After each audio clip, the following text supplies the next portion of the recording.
시멘트가 말씀드렸던 성주 팔리 왔습니다.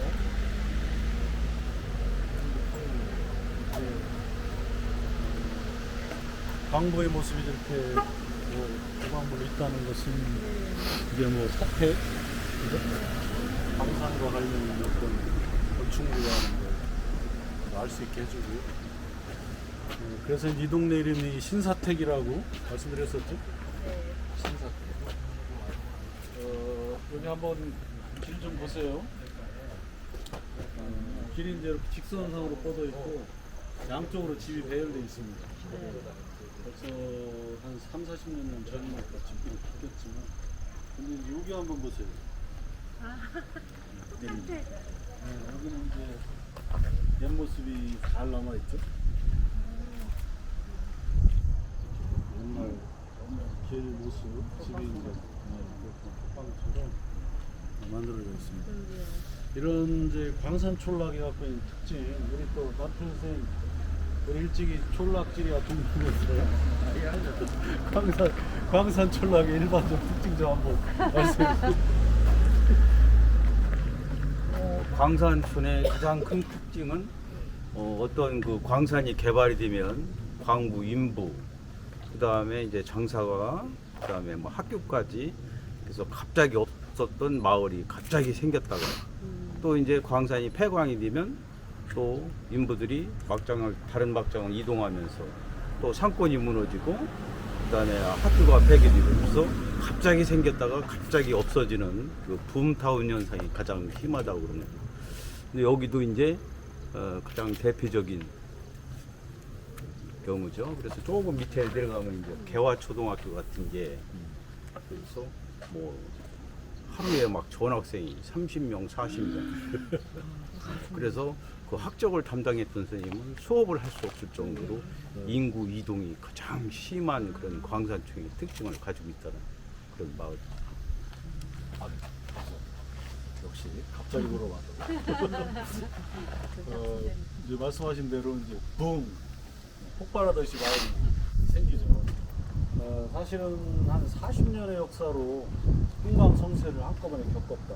굉장히 특이한 거라고 생각할 수 있는데 실제로 많은 광산 촌락들이 그런 성격을 갖고 있어요.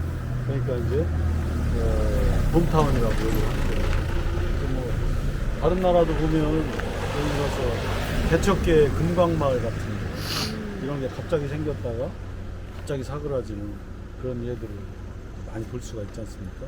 여기도 이제 그런 석탄 역사가 그만큼 짧았다는 얘기.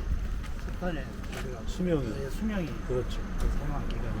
그 석탄의 수명이 짧았기 때문에 더 이 금타원의 기간이 짧았고 이제 대부분의 광산촌은 공통적으로 그렇습니다. 그 길이나 짧으면 왜냐하면 고갈되니까. 그리고 이제 남아 있다 하더라도 뭐 내장층이 깊어지고 그러니까 이제 언젠가는 폐광할 수밖에 없잖아요. 특히 여기는 이제 그런 가격, 뭐 산업구조 이런 거하고 이제 연결까지 되면서 빠른 시간 내에 압축적으로 보험과 쇠퇴에 같이 일어났던 것이고 그래도 이제 우리 입장에서는 이런 경관을 볼 수 있다. 40여 년 지났는데도 참 다행스러운 일인 것 같습니다. 그냥 모르고 지나가면 그냥 어머 집들이 이렇게 생겼네? 그렇죠. 라고만 하지 여기가 이렇게 감기들이 있었던 그렇죠. 곳이라고는 생각 안 하죠. 맞아요. 그러니까 모든 이제 우리 지리가 얘기하는 경관이라는 게 의미를 부여하고 보면 보이고요. 의미가 이제 생기는데 그냥 지나치면 그냥 집이 잘해봐야 좀 특이하게 생겼거든요. 지난번 지나갈 때 그냥 이렇게 응. 지나가고 저거 이렇게 저게 하고 해놓은 것도 못 봤는데 오늘 와서 보니까 보이는데요. 그렇게 이제 생각하기가 정말 쉽죠. 네. 근데 이제 또 이런 생각이 들더라고요. 40여 년 가까이 된 이 집의 골격 형태가 그냥 있다. 근데 왜 안 근데- 고쳤을까? 근데 그런 게예요. 근데 이제 봄타운의 특징은 집을 사실 잘 짓지 않죠. 왜냐면 이제 되게 일하는 사람들이 갑자기 왔다가 또 기회가 되면 또 떠나려고 그러고 그런 생각을 하고 집을 뭐 굉장히 잘 지을 필요가 없는 거예요. 이모님들의 집처럼. 창고처럼 막 부럽부럽 블록으로 막 이렇게 지었는데 한 경우도 있는데. 지금은 아마도 이제 내부를 단열 같은 거 하고 좀 이제 오랫동안 살 수 있도록 바꿨으리라 창틀 바꿔놓은 거 보니까 지금도 쓰는 거 같은데. 쓰는 집이에요. 쓰는 집. 팔더라도. 근데 이제 이런 생각이 들더라고요. 고향 떠나기가 참 어렵고 사람의 어떤 삶의 터전을 바꾼다는 게 심지어는 유명한 후쿠시마라든지 체르노빌 같은 데도 떠났던 사람들이 돌아온다고 하잖아요. 거기 위험이 사라져서 그런 게 아닌데 집을 떠나서 이제 뿌리를 잃고 사는 게 어려우니까 돌아오는 거예요. 그래서 이 마을을 보면 그런 여러 가지 생각이 듭니다. 그다음에 이제 아까 이제 우리 남편 선생하고 차 타고 오면서 그런 얘기했는데 남편 선생은 고향이 이제 청양이에요. 청양. 우리 지난번에 갔던 9층 석탑 앞동네. 어렸을 때 거기 올라갔다 내려갔다 하는 놀았는데 동네 형들도 여기로 많이 이제 일을 하러 왔었다고 그런 얘기 그때 얘기 들었다고 그런 얘기 했었는데 참 쉽게 벗어나기가 어려운 곳이다. 그런 얘기를 그때 이제 전해 들었다는 얘기를 아까 하더라고요.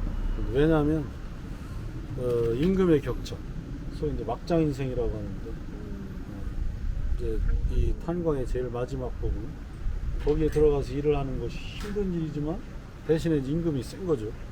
그랬을 때 특별히 직장을 옮겨갖고 다른 데가 살 때 그만한 이제 소득의 보상을 못 받는 위험한 줄 뻔히 알면서 일정 기간 진폐증 때문에 쉬어야 되지만 쉬지 못하고 오히려 일하는 사람이 뭐 일을 하게 되고 그래서 산업재해에 시달리기도 하고 그런 아픈 역사를 꽤 많이 있습니다. 뉴스 나오 저희 막내 삼촌이 새벽에 음. 탄광에 계셨는데 엄마가 맨날 이렇게 탄광 이렇게 무너졌다 막 이러면 그렇지. 늘 조마조마했던 생각이. 그렇죠. 그래서 그 막장에서 나오는 그 깜깜하잖아요. 그러니까 이제 보이지 않는 먼지, 돌가루. 이게 이제 들어가서 이제 그렇지. 폐 진폐를 하는 건데 그 이제 하루 종일 일하고 나서 그 돌가루를 씻어내는 게 그 비계, 돼지고기, 삼겹살 비계. 그래서 그 사람들이 오면 꼭 그거. 그런데 삼겹살. 비계 믿게 하니까 고기만 못 먹고 이제 술을 먹는 거야. 그래서 이제 더 건강이 이제 맞아, 악화되고. 안 좋아가지고 일찍 돌아가시긴 했어요.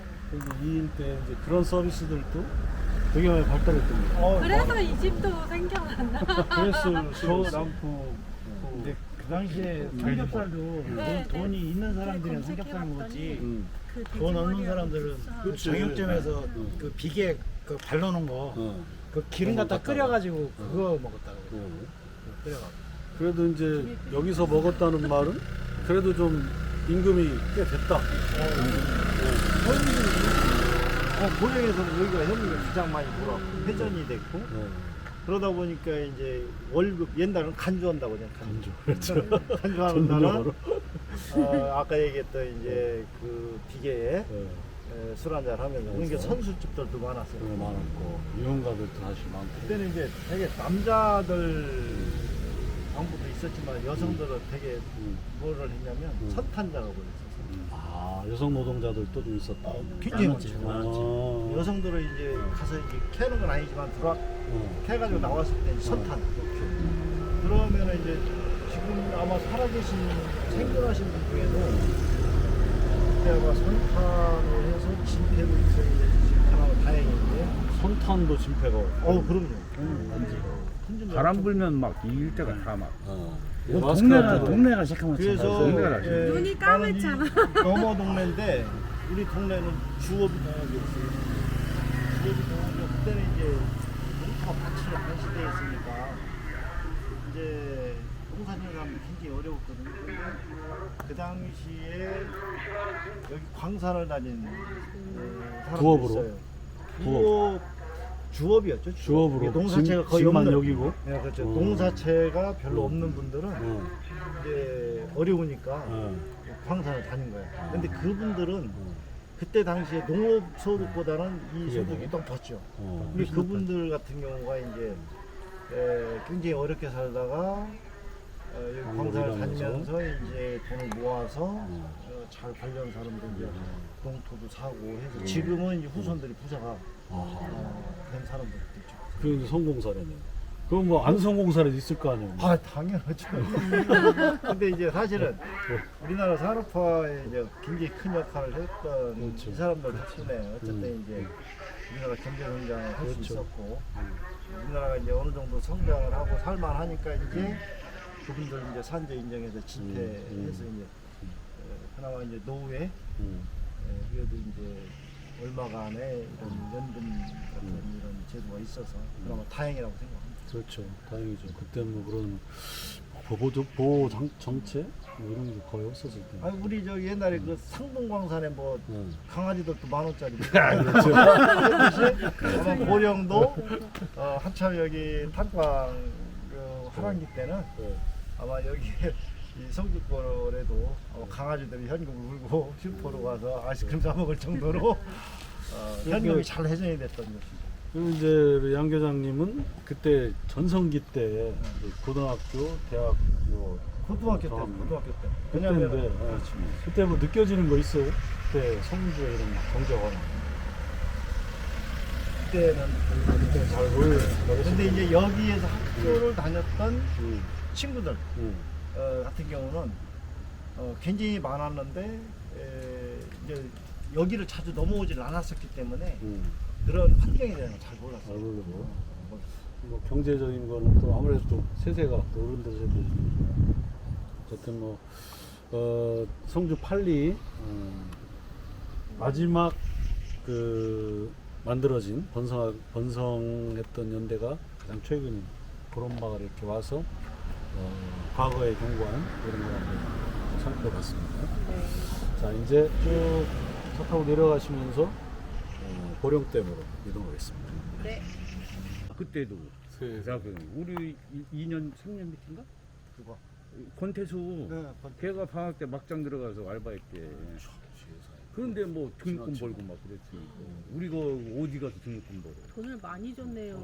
아니, 막장은 돈이 70년대 말 80년대 그러니까 초에 어디 가서 다른 일을 못해. 일반 비교가 농촌에서는 되니까. 전자제품이 흔하던 시절이 아니었지만 막장은 여기는 못 이제 벗어나는구나, 아까 그거 얘기했던 때문에. 그 단주하는 날 현금을 받으니까 삼촌은 왜 그랬어요? 되게 이제 그 소비가 왕성하죠 농촌보다. 그러다 보니까 이제 일반 농촌에서는 없는 냉장고라든가 이러한 전자제품, 전축 뭐 이런 것들이 농촌에 비해서 굉장히 훨씬 일찍 이쪽은 들어와 있다. 그만큼 경제가 활성화됐다.